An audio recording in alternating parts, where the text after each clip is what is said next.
आप सभी को मेरा नमस्कार। हम क्रूसेड झटका चैनल पर आज रवि रंजन सर से बात कर रहे हैं, जिन्होंने झटका मूवमेंट शुरू किया है। सर हमें आज एक बहुत ही ज़रूरी मैसेज देंगे कि हमें हलाल फ्री दिवाली कैसे मनानी चाहिए। तो चलिए रवि रंजन सर से बात करते हैं। सर जी, राम राम, सत श्री अकाल, जय जनेन्द्र। आप सबका बहुत बहुत धन्यवाद और दीपावली की शुभकामनाएं। और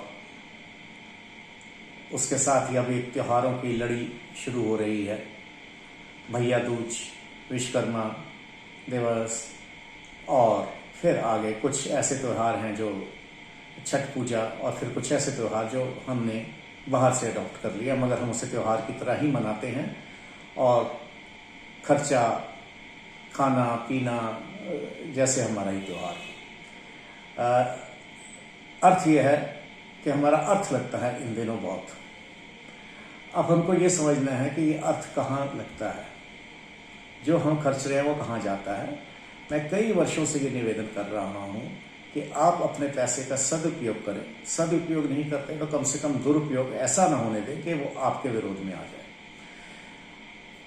हलाल फ्री दिवाली। हलाल एक अरबी शब्द है, मैं फिर बार बार ये कहता हूं, जिसका अर्थ होता है लेजिटिमेट, जायज। अब ये बड़ा लुभावना शब्द है, हमारे में से भी बहुत कहते हैं हक हलाल की कमाई। ये हमारा भाषा जिहाद है। हक अलग है, हलाल अलग है। तो हलाल का अर्थ होता है जायज। अब कौन सा जायज? हमें सब चीजें जायज करनी चाहिए, तो हमें हलाल में ही करना चाहिए। मगर आज हलाल शब्द का जो अर्थ निकल के सामने आया है वो इस्लामिक रूप से जो जायज है उसको हलाल कहा जाता है। हम सब उसको मानते हैं। हलाल का मांस, हलाल का ये, हलाल का वो। ये जैसे ये बिस्किट का डिब्बा है, ये वेजिटेरियन है। इसके ऊपर भी मैं आपको दिखा रहा हूँ, एक हलाल का निशान लगा हुआ है। ये सॉरी फ्रूट एंड नट्स हैं। ये बिस्किट है, ये भी हलाल सर्टिफाइड है, हलाल का निशान लगा हुआ है। ये इस तरह। तो ये तमाम चीजें हैं, न केवल मांस के हलाल से तो हम बच सकते हैं। हम झटका खाएंगे, नहीं मिलेगा तो नहीं खाएंगे, परंतु जो बाकी हलाल हैं वो और ज्यादा घातक हैं। हमको इस सबसे बचना है, क्योंकि जिसे जायज कहा जाता है उसके जो एक सिस्टम है उसमें काफिर को कहीं जगह नहीं है। और अगर मांस की बात करें तो वो जो कलमे पढ़ के काटा जाता है, तरफा काटा जा सकता है, उसको हो सकता है वो पवित्र माने। पर ये मेरे को वो कलमे नहीं पढ़ने। यहाँ पे बात खत्म होती है। जिसने पढ़ने हैं वो पढ़े।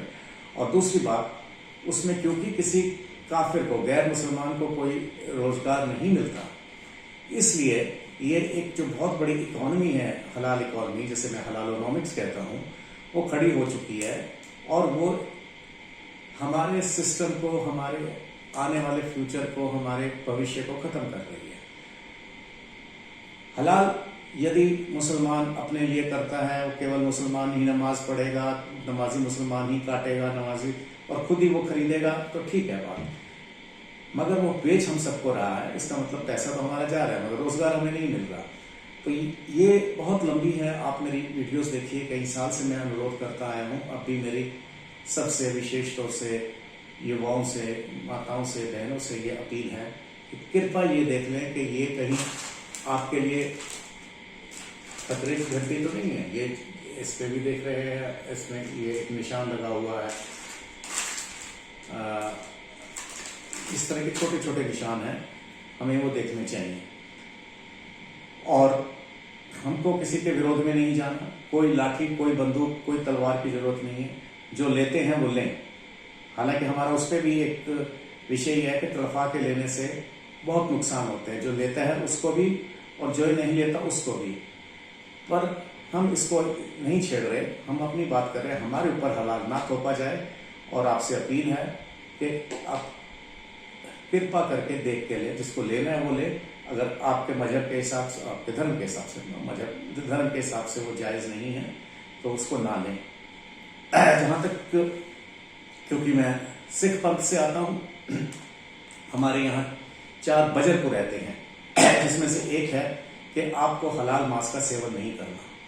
तो अगर कहीं पे केवल हलाल दिया जाता है तो ये मेरे मौलिक धार्मिक अधिकारों का उल्लंघन है और ये कन्वर्जन है। अगर हलाल आप खा रहे हैं तो आपको कन्वर्ट किया जा रहा है, पैसिव कन्वर्जन कह लें या एक्टिव कन्वर्जन कह लें।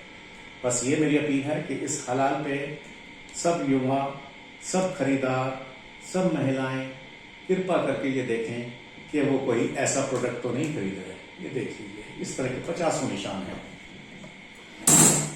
आप इस गलतफहमी में मत रहिए कि ये वेजिटेरियन है तो ये हलाल नहीं हो सकता। ये हलाल है और वेजिटेरियन है। तो मेरी आपसे फिर एक बार प्रार्थना है कि अगर आप नहीं चेते इस समय तो ना अर्थ बचेगा। ये कई लाख करोड़ की व्यवस्था बन चुकी है जो भारत की इकोनॉमी से भी बहुत बड़ी है। अभी पीछे हमारे मित्रों ने कुछ आंकड़े निकाले हैं 3 ट्रिलियन यूएसडी के, मगर ये उससे बहुत ज्यादा है। कई आंकड़े 8 ट्रिलियन के आ रहे हैं केवल ऑर्गेनाइज्ड सेक्टर पे, और उसके अलावा अनऑर्गेनाइज्ड का तो कोई खाता ही नहीं है। तो इतना पैसा कहाँ जा रहा है? अगर वो गलत हाथों में जा रहा है, टेरर में लग रहा है, कन्वर्जन्स में लग रहा है, तो ये 1 रुपया भी खर्चना आपके लिए घातक होगा, क्योंकि फिर उसके बाद न रोटी बचेगी, न बेटी बचेगी, न कोठी बचेगी। जी धन्यवाद। धन्यवाद सर। ये हम सबसे अपील है, हमारी तरफ से आप सबसे अपील है कि दिवाली पर जो भी सामान खरीदें वो देखकर खरीदें, आपके अपनों के लिए वो सही है या नहीं, और साथ ही साथ में इस देश के लिए वो सामान सही है या नहीं।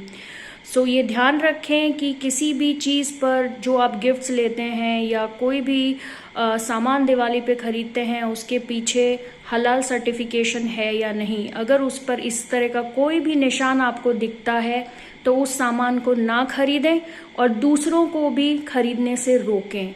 जागरूकता फैलाना बहुत ज़रूरी है। इसी के साथ में मैं ये वीडियो को यहीं पर समाप्त करती हूँ। जय हिंद, जय भारत। धन्यवाद सर।